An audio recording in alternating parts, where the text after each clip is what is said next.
Bueno, y la semana se fue con varias novedades. A nivel nacional, en el Congreso de la Nación se cayó finalmente el proyecto de ley ómnibus. Ya había obtenido sanción general, estaba por obtener sanción particular y todo se derrumbó. La negociación entre gobernadores y Ejecutivo Nacional evidentemente no llegó a buen puerto.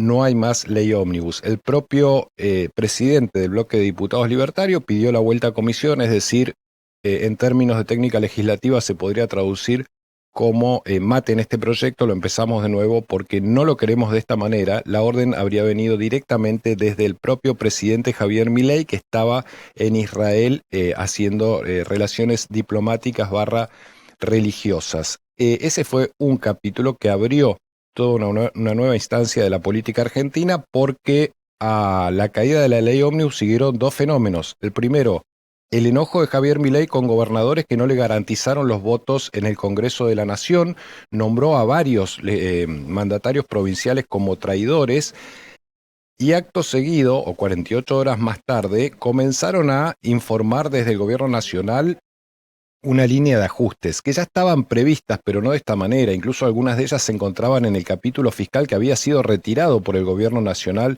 del proyecto de ley ómnibus buscando su aprobación. Una tiene que ver con el fondo compensador del transporte para las empresas justamente que prestan servicios de transporte público en distintos puntos del país y en todo el interior.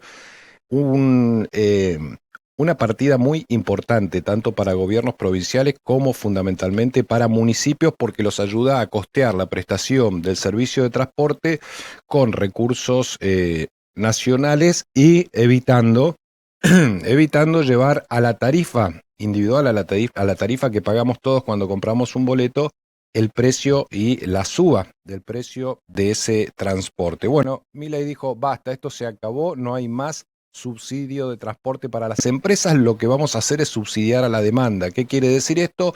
Le vamos a pagar el subsidio en la tarjeta SUBE directamente a los usuarios. ¿A qué usuarios? A aquellos que realmente lo necesiten. Por ejemplo, jubilados, por ejemplo, personas que estén dentro de planes sociales y que hayan acreditado debidamente ese estado de necesidad, ese estado de vulneración de su situación a partir de la pobreza, de la crisis económica, es decir, como se suele decirse, personas en situación de vulnerabilidad social, una forma bastante prolija y académica de decir pobres.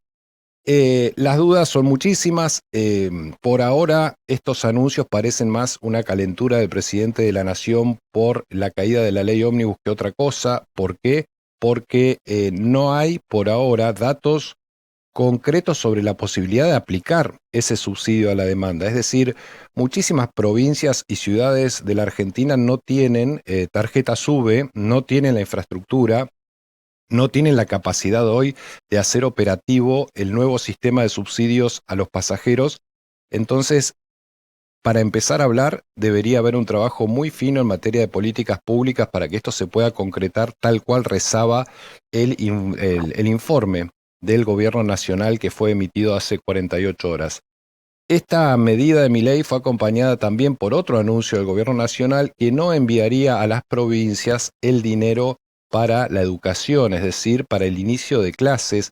Este es un problema. Recordemos que la educación desde el menemismo para esta parte es una facultad y una obligación de las provincias, pero por supuesto asistidas por el gobierno nacional. Este es un acuerdo que viene desde aquellos tiempos, desde el año 94, cuando Menem decidió descentralizar, entre otras prestaciones, la educación pública. Esto podría ser un caos. Ya muchísimos gobernadores salieron a decir que no van a poder iniciar las clases. Algunas, como en Buenos Aires, deberían iniciar antes de que termine febrero. Otras, como en Neuquén, deberían iniciar el 4 de marzo. Así que este capítulo, sumado a la eliminación del Fondo Compensador para el Transporte Público, son dos patas o dos capítulos de lo que podría iniciarse en la Argentina. Un gobierno nacional que empiece a restringirle a las provincias todo aquello que pueda, todo aquello que no sean transferencias automáticas como la coparticipación. El Estado Nacional, evidentemente, muestra intenciones de empezar a recortarlo, de empezar a restringirlo y de empezar a frenarlo. Ayer algún periodista hablaba de un stop debit. Esto es cuando uno le pide al banco que no le debite directamente de la tarjeta. Bueno, esto es lo que habría hecho el gobierno nacional. Decir, señores, se cortan todas las transferencias a las provincias hasta tanto no discutamos seriamente cuál es el modelo de país que se viene hacia adelante. Este fue un capítulo de la política esta semana, el capítulo de la política nacional barra provincial, porque están allí involucrados también los gobernadores y los intendentes. Entre otros capítulos, una liga de intendentes firmaron un documento y podrían ir a la justicia frente a la eliminación del Fondo Compensador para el Transporte Público de Pasajeros. Entre los intendentes incluidos está el de Neuquén Capital, Mariano Gaido, que dijo que los intendentes, tanto como los gobernadores y el presidente de la nación, fueron también electos por la mayoría de la gente, son también legítimamente mandatarios respaldados en las urnas por los ciudadanos en un sistema democrático, tratando de contraargumentar algo que suele instalarse en la República Argentina, que es el único electo y el único legítimo y el único legalmente habilitado para gobernar es el presidente de la nación. Tenemos una cultura presidencialista, además de un sistema, por supuesto, legal presidencialista, y esta aclaración a veces hace falta hacerla en la Argentina. No solo el presidente, sino también los legisladores, los senadores, los diputados provinciales y los concejales, los intendentes, todos ellos son electos en elecciones libres, democráticas, y tienen las facultades para llevar adelante sus funciones sin ser interpelados como si se trataran de usurpadores del poder público. Esta es una de las discusiones que se metió también esta semana y que tiene que ver con esta iniciativa de los intendentes que podrían ir judicialmente contra el gobierno nacional. ¿Cuál es el argumento? Que el gobierno nacional está funcionando con presupuesto prorrogado y por lo tanto debería cumplir con lo que está establecido en ese presupuesto que está vigente, entre otras cosas, el fondo compensador que está vigente allí en esa legislación. Bueno, dicho esto, aparece también esta semana un número que es realmente impresionante. 32.000 millones de pesos por año sería lo que va a ahorrar la gestión de Rolando Figueroa en el estado de la provincia. Usted dirá, ¿cómo? ¿Ajustando o no? El gobierno provincial evitó esa definición porque el recorte, el ahorro, vendría por gastos innecesarios. Usted dirá, ¿cuáles?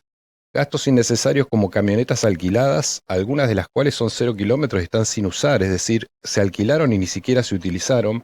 Teléfonos celulares para gente que realmente no lo necesitaba, contratos políticos, eliminaron la mitad de la planta política del Estado provincial, bueno, entre otras cosas, y seguramente entran allí también el recorte de planes sociales, que fue auditado, digamos, los planes sociales, 2 categorías de planes sociales de la provincia fueron auditados, ustedes recordarán, y allí menos de la mitad de los que estaban cobrando planes sociales se presentaron a dar continuidad a esa ayuda del Estado. Bueno, todo eso suma a 32.000 millones de pesos al año, todo ello le ahorra a Neuquén 32.000 pesos al año, y esto nos invita a una nueva discusión, que es la de cómo defender al Estado. Uno a veces escucha argumentos a favor y en contra del Estado, que es el gran tema que se está llevando hoy la discusión en la República Argentina, a raíz, por supuesto, de las tesis libertarias de que el Estado solo debe dedicarse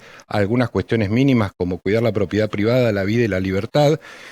Y uno entiende, por lo menos uno alcanza a interpretar que esas ideas que ya fueron parte de la política en la Argentina y de la economía en la Argentina durante la década de los 90, que no nos llevaron a buen puerto porque terminaron en una crisis de desempleo, en una crisis social y económica con su estallido en el año 2001, solo pueden meterse nuevamente en la adhesión popular si alguien administra muy mal el Estado.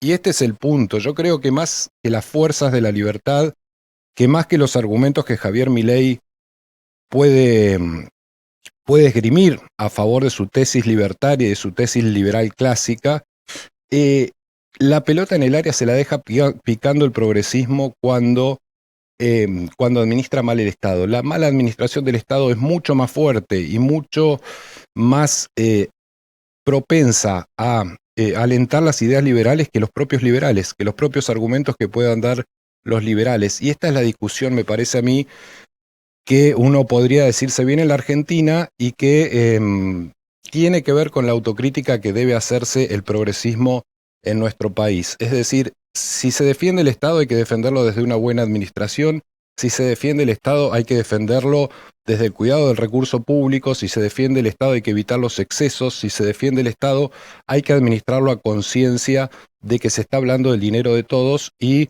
los malos resultados, los excesos, las displicencias en la administración de los recursos, la corrupción en la administración de los recursos, es, sin lugar a dudas, el mejor argumento que encuentran aquellos que quieren privatizar, aquellos que quieren una economía promercado, aquellos que quieren achicar el Estado, aquellos que quieren recortar todo tipo de gasto público, encuentran en esa mala administración del Estado el mejor argumento para poder reinstalar las ideas de la libertad. Este es el punto que hay que discutir en la República Argentina, que tiene que discutir sobre todo el sector que defiende la existencia de un Estado interventor, la existencia de un Estado presente, y tiene que hacerlo desde ese lugar, desde la buena administración del Estado, para no regalarle argumentos a las alternativas liberales. Me parece que esta oportunidad hoy la tienen los gobernadores en cada una de sus provincias. Lo que ocurrió en Neuquén con respecto al ahorro de 32.000 millones de pesos anuales, 2.600 millones de pesos mensuales, es tal vez un buen ejemplo y tal vez la punta del ovillo para empezar a pensar en la defensa del Estado desde su buena administración y tratar de evitar, en definitiva, quienes quieren hacerlo, tratar de evitar que las ideas de la libertad encuentren mayor respaldo en los errores ajenos, en los errores de los estatistas, que en el peso propio de los argumentos de su doctrina.